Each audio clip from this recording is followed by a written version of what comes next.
एक जंगल में बड़ा सा पेड़ था। उस पेड़ पर दो गौरैया अपना घोंसला बनाकर रहती थी। दोनों आपस में बहुत ही खुश थे और खुशी खुशी के अपना जीवन व्यतीत कर रहे थे। ठंड का समय आ चुका था और इस बार ठंड कुछ ज्यादा ही पड़ी थी। ठंड के चलते सारे जानवर अपने अपने रहने की जगह ढूंढकर उसमें रहने लगे थे ताकि वह इस ठंड से बच सके। लेकिन जंगल में कुछ ऐसे बंदर भी थे जिनका रहने का कोई ठिकाना नहीं था। ऐसे में वह बंदर यहाँ वहाँ भटकते रहते थे। एक दिन कुछ बंदर ठंड के चलते भटकते भटकते उस पेड़ के नीचे आ पहुंचे जिस पेड़ पर वे दोनों गौरैया रहती थी। सारे बंदर ठंड के मारे ठिठुर रहे थे। ऐसे में उनमें से एक बंदर ने कहा, आज बहुत ही ज्यादा ठंड है। ठंड के मारे तो मेरी जान निकली जा रही है। क्यों ना हम मिलकर आग जलाते हैं, उस आग से हमें गर्मी भी मिल जाएगी।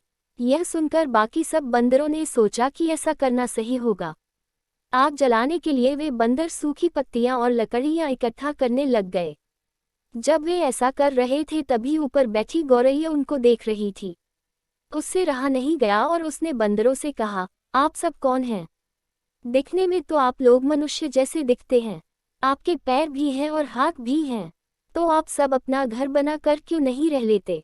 गौरैया की यह बात सुनकर सारे बंदर गुस्सा हो गए और उनमें से एक ने कहा, तुम अपना काम करो और हमें अपना काम करने दो। क्या तुम्हें नहीं पता कि दूसरों के काम में टांग नहीं अड़ाना चाहिए? इसके बाद वह गौरैया चुप हो गई।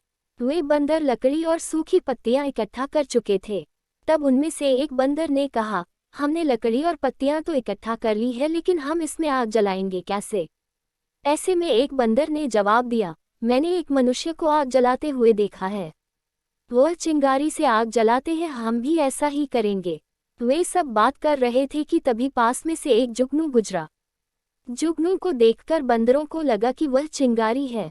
ऐसे में वे सब उस जुगनू को पकड़ने लगे। जुगनू को पकड़ लेने के बाद उन्होंने उससे आग जलाने का प्रयास किया, लेकिन जुगनू से आग नहीं जला और कुछ देर बाद वह जुगनू उड़ गया। तभी ऊपर बैठी गौरैया सोचने लगी कि सारे बंदर कितने मूर्ख हैं जो एक जुगनू से आग जलाने की कोशिश कर रही है। वह गौरैया खुद को रोक नहीं पाए और उन सब से बोली, अरे आग ऐसे नहीं जलाते। आग जलाने के लिए दो पत्थरों को रगड़ना पड़ता है और उसमें से निकली हुई चिंगारी से आग जलता है। बंदरों ने उसकी बात नहीं सुनी और वे फिर से उस जुगनू को पकड़ने लगे। गौरैया ने फिर से उन्हें बताया कि पत्थरों को रगड़कर आग जलाया जा सकता है। ऐसे में एक बंदर गुस्सा होकर उस पेड़ पर चढ़ गया और गौरैया के घोंसले को गिरा दिया। इसके बाद वह गौरैया उदास होकर रोने लगी और वह सारे बंदर वहां से चले गए। इस कहानी से हमें यह सीख मिलती है कि जरूरी नहीं कि हर कोई आपकी बात सुनो। बेवकूफ़ों को ज्ञान देना खुद के पैर पर कुल्हाड़ी मारने जैसा होता है।